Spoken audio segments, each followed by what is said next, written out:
Assalamualaikum warahmatullahi wabarakatuh. Salam sejahtera untuk kita semua. Shalom, Om Swastiastu, Namo Buddhaya, salam kebajikan. Perkenalkan saya, Daud, dosen tetap pada program studi S1 Pendidikan Antropologi, Fakultas Ilmu Sosial, Universitas Negeri Medan. Video ini merupakan bagian dari pernyataan diri dalam unjuk kerja Tridharma Perguruan Tinggi atau PDD UKT-PT untuk program sertifikasi dosen tahun 2025 khususnya dalam aspek pengajaran.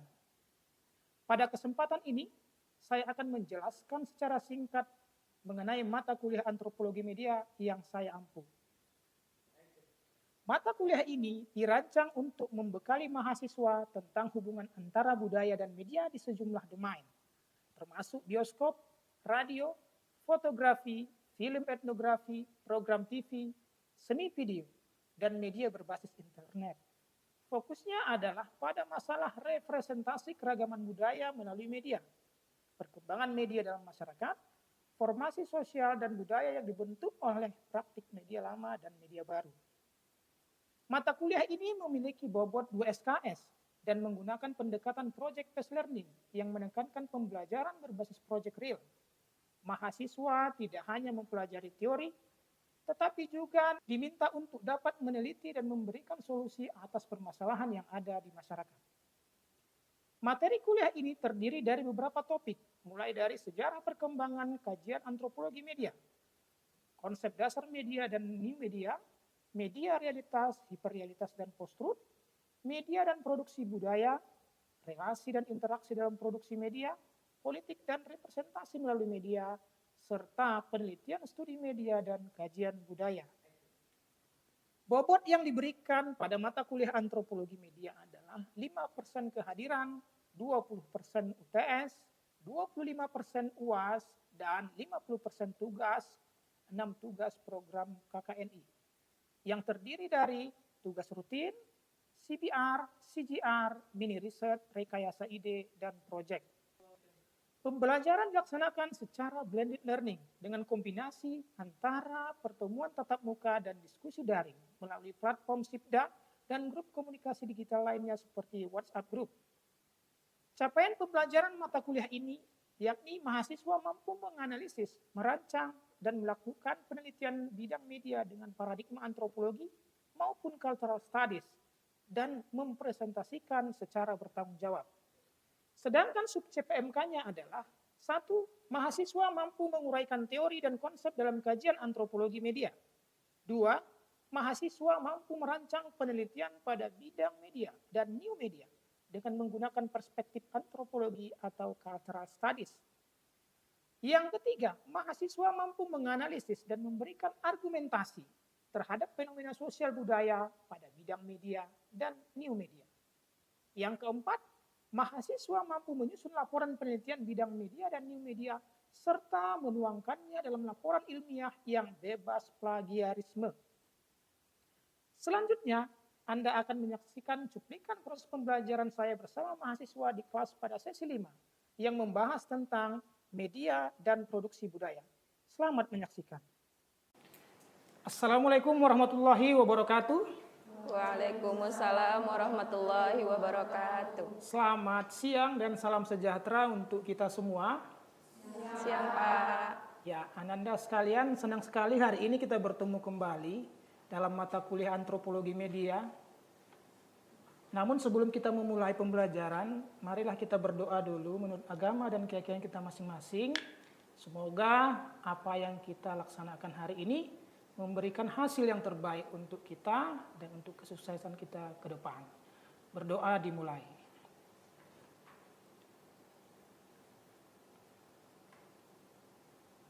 Berdoa selesai. Baik, Ananda sekalian, materi kita pada hari ini adalah tentang media dan produksi budaya. Pada pertemuan kelima ini, ya, temanya sangat menarik. Sebelumnya juga sangat menarik tema kita, yaitu tentang bagaimana media dalam kaitannya dengan realitas, hiperrealitas, dan juga post-truth. Nah, Sebelum kita lanjut, Bapak mau dengar dulu nih, ya. Mau ngetes dulu pendapat atau komentar dari Ananda sekalian tentang materi kita minggu lalu. Siapa yang bisa mau memberikan pendapat? Saya, Pak. Ya, silakan Ananda Alristita. Ya, Pak. Jadi, Pak, dari materi minggu lalu itu saya memahami terkait hiperrealitas. Nah, jadi hiperrealitas ini adalah satu konsep yang dikemukakan oleh filsuf postmodern, yaitu Jean Baudrillard. Nah, di mana beliau ini mengatakan bahwasannya hiperrealitas itu adalah kondisi antara dengan yang di media sosial dengan nyatanya itu berbeda gitu, Pak. Nah, jadi antara nyata dengan tiruan itu kabur gitu, Pak. Contohnya seperti influencer yang memang dalam media sosialnya itu menampilkan gaya-gaya hidup mewah. Nah, seperti yang kita ketahui, belum tentu pada kenyataannya beliau bergaya hidup mewah gitu, Pak. Nah, jadi antara di media sosial atau tiruan itu berbeda dengan kenyataannya, Pak. Iya, bagus sekali ya jawaban dari Ananda. Silakan, mari kita beri aplaus dulu ya. Sekarang kita akan lanjut ke materi berikutnya, yaitu tentang media dan produksi budaya. Oke, baik. Apa yang akan kita bahas pada pertemuan ini? Ada 5 subtopik. Yang pertama itu adalah menjelaskan media itu sebagai praktik budaya. Yang kedua, media sebagai arena produksi budaya. Yang ketiga, nanti akan ada teori-teori antropologi apa yang cocok atau yang tepat untuk mengkaji ranah media. Ya. Kemudian bagaimana produksi narasi dan representasi di dalam media, dan media sosial sebagai arena produksi budaya baru. Kita lanjut. Saya ingin mengajak kita semua di sini untuk melihat satu pendapat dari sang bintang olahraga, yaitu Ronaldo. Saya yakin semuanya di sini sudah pada kenal, ya. Ronaldo mengakui sendiri bahwa 100 berita tentang dirinya itu hanya 5 yang benar. Berarti hanya 5% lah yang benar berita tentang Ronaldo di media. Itu menurut pengakuan si Ronaldo langsung. Ya. Jadi apa yang bisa kita lihat di sini bahwa media itu ternyata adalah mesin budaya nanti.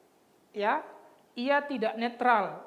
Ia membentuk cara kita mencintai, membenci, membeli, dan bermimpi. Jadi tergantung tujuannya mau seperti apa. Nah, aktor-aktor di balik media inilah nanti yang berperan untuk melakukan itu. Kita lihat lebih jauh lagi. Bagaimana media yang dikatakan sebagai pabrik budaya itu? Ada perubahan paradigma dalam memahami media itu dalam kaitannya dengan budaya. Kalau zaman dahulu, para ahli itu melihat media itu hanya sebagai penyampai informasi saja. Ada kejadian disampaikan. Tapi di era saat ini, ya, ahli-ahli dalam kajian budaya dan media dan antropologi media justru melihat bahwa media itu adalah produsen aktif budaya. Jadi intinya media itu berperan besar dalam menentukan budaya apa yang ada di masyarakat. Ya. Kita lanjut. Nah, apa itu produksi budaya rupanya? Produksi budaya itu adalah proses penciptaan nilai, simbol, makna, dan praktik sosial yang membentuk kehidupan masyarakat. Jadi dari tayangan yang kita tonton di televisi itu, di sana ada nilai-nilai. Anda misalnya menonton sinetron, itu ada nilai-nilai di situ. Mungkin nilai-nilai di bidang kekeluargaan, ya kan?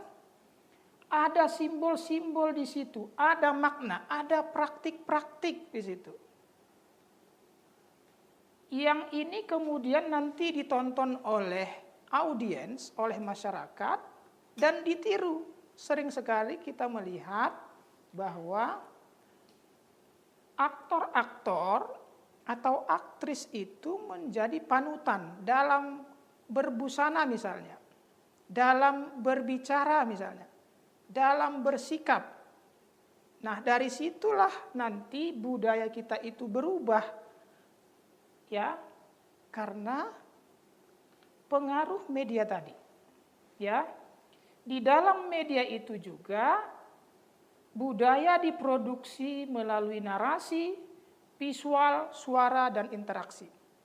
Jadi suara, gambar, dan interaksi yang ada ditampilkan di media itu, baik media online atau media cetak misalnya, ataupun media dalam bentuk video, ya, ada aspek-aspek ini.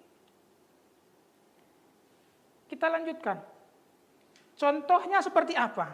Biar lebih jelas kita lihat, ya. Kalau kita lihat yang sangat familiar di Indonesia itu adalah menyebarnya budaya Korea di Indonesia.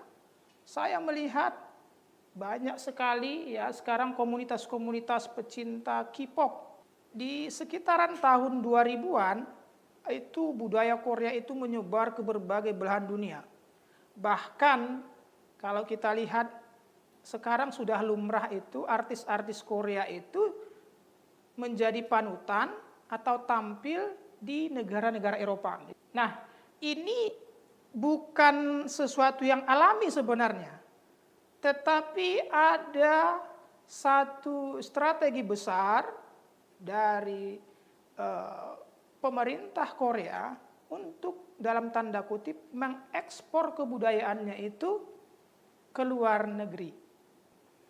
Apalagi misalnya representasi dari artis-artis Korea itu yang di branding multi bakat. Nanti kalau kita lihat artis-artis Korea itu ada yang menari, bisa menyanyi, bisa bermain sinetron, bermain peran bisa, dan lain-lain. Dan sopan, pekerja keras dan rendah hati.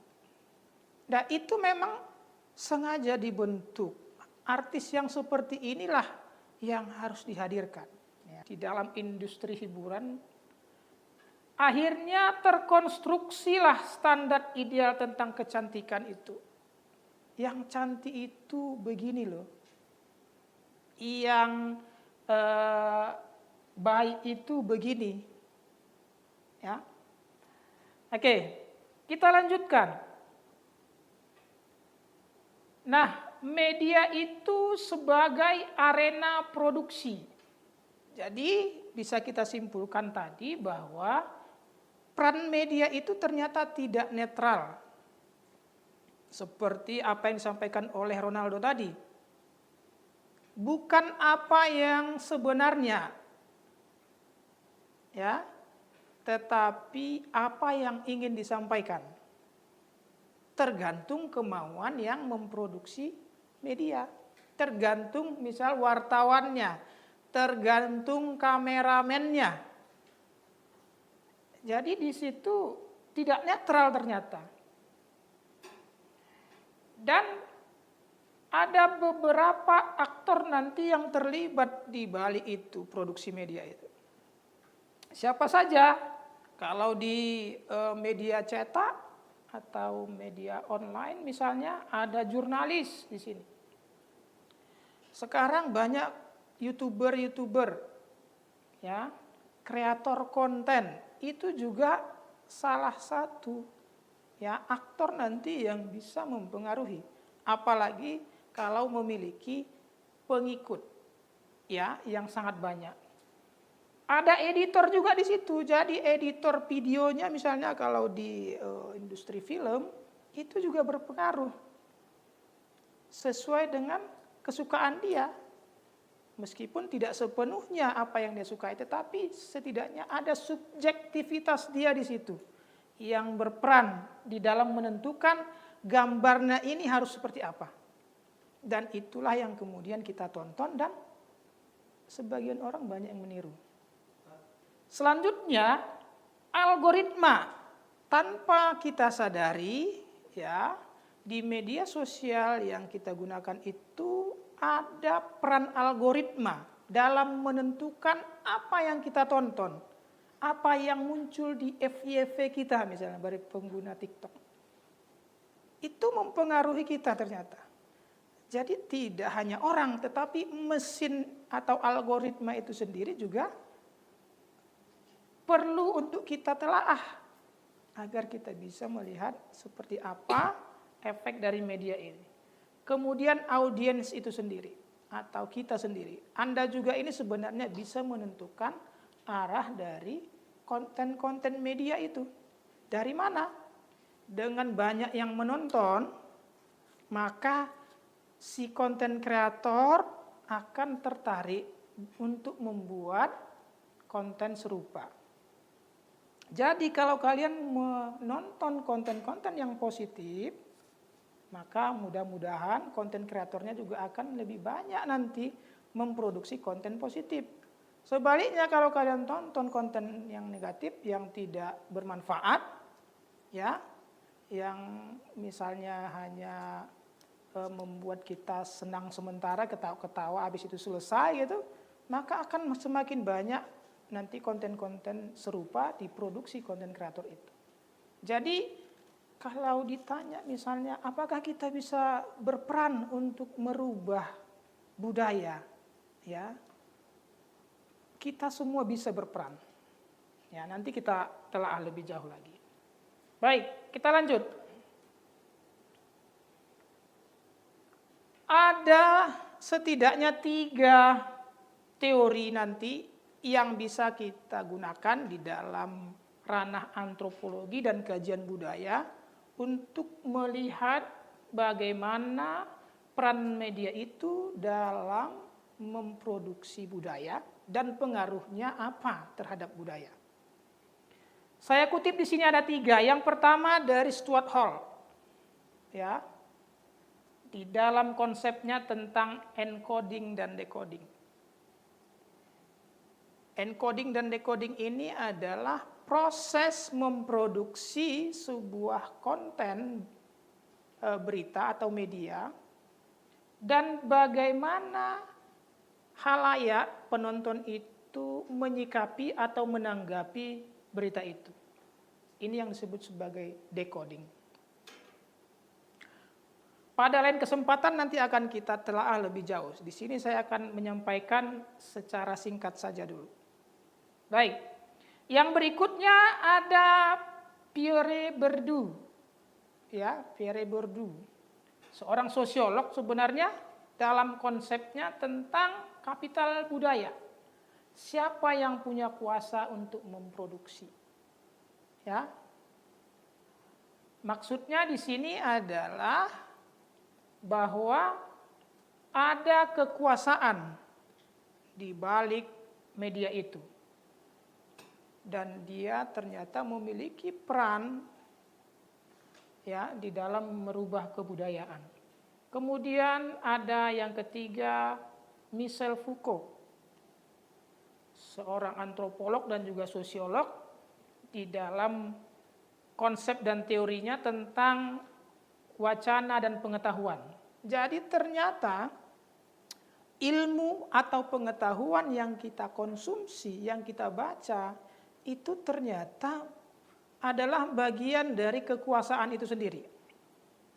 Tanpa kalian sadari, kalau ada informasi ditempelkan di dinding, wajib berbusana seperti ini misalnya. Nah, itu adalah proses kekuasaan. Jadi pengetahuan itu, ya, adalah salah satu elemen untuk menguasai.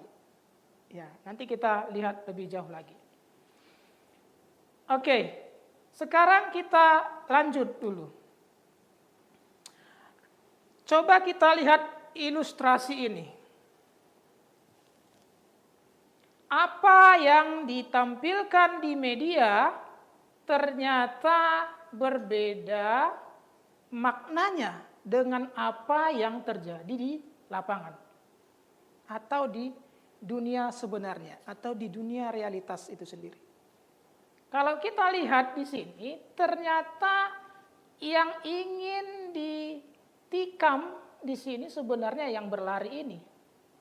Ini sebenarnya yang berlari ini yang ingin ditikam.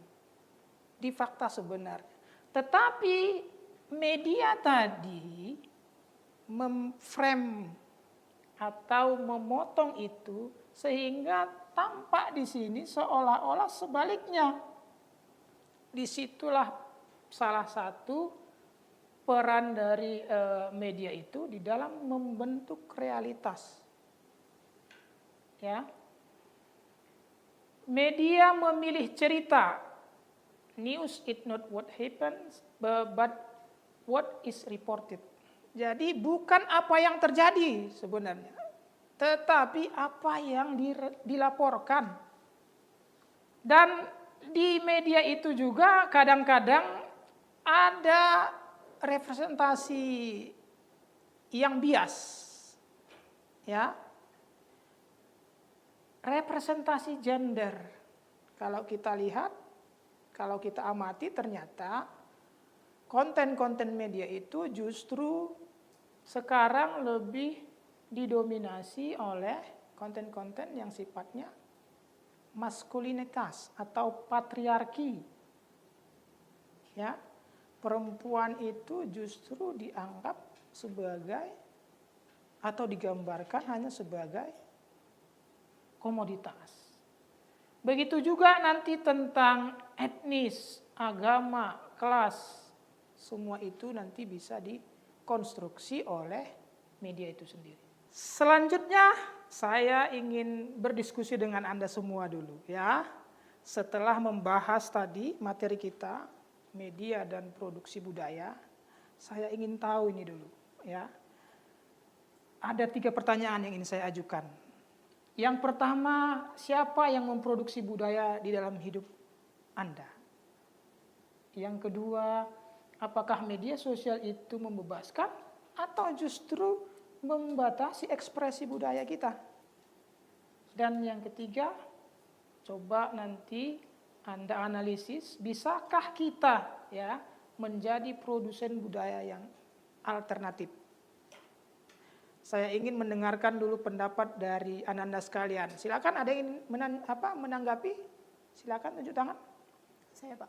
Ya, Ananda Sinur, silakan. Baik, Pak. Untuk pertanyaan nomor 1 itu, siapa yang memproduksi budaya dalam hidup Anda? Jawabannya adalah media. Untuk yang kedua, apakah media sosial membebaskan atau justru membatasi ekspresi budaya? Di sini ada 2, membebaskan dan juga membatasi. Membebaskan di sini maksudnya adalah siapa saja itu dapat menyebarkan budaya sendiri. Membatasi di sini maksudnya apa yang kita lihat di media itu dibatasi oleh algoritma seperti yang sudah Bapak jelaskan tadi. Untuk pertanyaan nomor 3, bisakah kita menjadi produsen budaya alternatif? Balik ke nomor 2, siapa saja bisa menjadi produsen budaya alternatif? Tergantung konten apa yang mau kita sebarkan. Terima kasih. Oke, bagus sekali. Kita beri aplaus. Oke, bagus sekali ya. Baik, untuk lebih memperdalam lagi, saya ingin mengajak Anda semua berdiskusi dalam kelompok yang sudah kita bagikan sebelumnya. Ya, silahkan Anda semua mengatur posisi sesuai dengan kelompoknya masing-masing. Ini topik yang akan kita diskusikan. Oke, silakan menyusun tempat duduknya sesuai dengan kelompok masing-masing.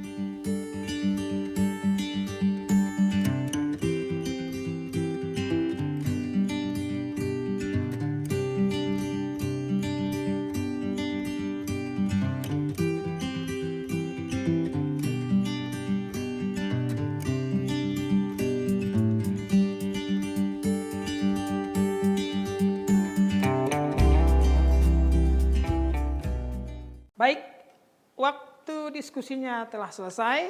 Sekarang saya ingin mendengarkan hasil dari diskusi Ananda sekalian. Oke, kelompok siapa dulu yang ingin menyampaikan pendapatnya? Oke, bagus sekali. Silakan Ananda email ya. dari kelompok 2. Ya, betul. Baik, selamat sore bagi kita semua. Di sini saya perwakilan kelompok 2 akan mempresentasikan hasil diskusi kami terkait produksi budaya di era digital. Yang dimana temanya itu produksi budaya di era digital. Yang dimana kasusnya di sini kami angkat dari akun TikTok atau akun Instagram dari Bunda Korla. Jadi Bunda Korla ini adalah seorang public figure yang berasal dari Indonesia dan menetap tinggal di Jerman. Dia itu terkenal akibat live streamingnya yang menggunakan bahasa yang spontan dan penuh ekspresi. Nah, jadi apa nilai atau norma yang dimunculkan dari konten yang dia timbulkan, yang dia buat? Nah, yang pertama itu adalah kebebasan berekspresi, yang dimana Korla di sini berbicara dengan spontan tanpa filter. Kemudian yang kedua kesederhanaan, yang dimana di sini Bunda Korla tanpa menampilkan dirinya tanpa riasan ataupun tampil apa adanya. Kemudian yang ketiga itu kritik sosial halus, yang dimana di sini Bunda Korla itu memiliki perilaku konsumtif. Kemudian siapa yang diuntungkan dan siapa yang tidak diuntungkan. Nah, jadi siapa yang diuntungkan di sini yaitu audiens yang merasa terhibur. Kemudian platform digital yang mendapat traffic tinggi. Kemudian yang ketiga itu Bunda Korla sendiri memperoleh popularitas dan endorsement. Kemudian siapa yang tidak diuntungkan di sini? Yang pertama itu figur-figur konservatif merasa terganggu oleh ekspresi bebasnya. Kemudian yaitu norma-norma sosial kesopanan dipertanyakan kembali. Nah, jadi kesimpulannya di sini ialah melalui TikTok ataupun Instagram, budaya tentang ekspresi, kepantasan dan identitas gender diproduksi. Jadi untuk para kreator itu supaya lebih menunjukkan hal yang lebih positif di depan publik. Jangan menampilkan berita hoax untuk mendapatkan viewers yang banyak. Demikian saya sampaikan kepada Bapak Dan. Oke, baik, terima kasih, kita beri aplaus. Bagus sekali ya. Bagus sekali hasil analisisnya tadi. Saya kira sudah terjawab tadi tiga pertanyaan yang ingin kita gali dari kasus kalau tadi mereka mengangkat konten kreator Bunda Korla. Ya, baik. Tadi sudah kita dengarkan pendapat yang sangat bagus sekali tadi dari kelompok 1 ya. Dengan contoh kasusnya itu Bunda Korla. Nah, Ananda sekalian dari kelompok 1, 2, 3 dan 4 nanti laporannya silakan dipindahkan dan kemudian nanti akan diupload di Sipda kita sebagai bahan nanti diskusi di Sipda. Dan akan kita lihat analisisnya lebih jauh lagi. Nah, untuk selanjutnya kita kembalikan kembali tempat duduknya ke posisi semula seperti sebelumnya. Silakan.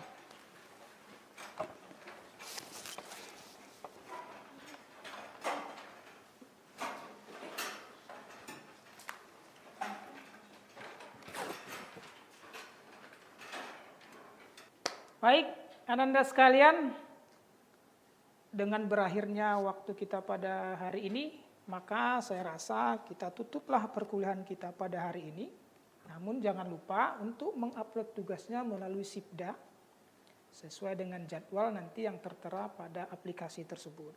Ya, materi kita minggu depan adalah bagaimana relasi di dalam produksi media. Silahkan Ananda nanti mempelajari dulu sesuai dengan topik tersebut. Di Sipda kita sudah saya upload beberapa bahan, mohon dipelajari agar nanti pada minggu depan itu kita bahas. Baik, dengan demikian kita tutuplah perkuliahan kita pada hari ini. Selamat sore, assalamualaikum warahmatullahi wabarakatuh. Salam sejahtera bagi kita semua. Dan terima kasih. Demikianlah penjelasan tugas pengajaran pada Tridharma Perguruan Tinggi. Wassalamualaikum warahmatullahi wabarakatuh. Salam sejahtera untuk kita semua. Shalom, Om Swastiastu, Namo Buddhaya, salam kebajikan.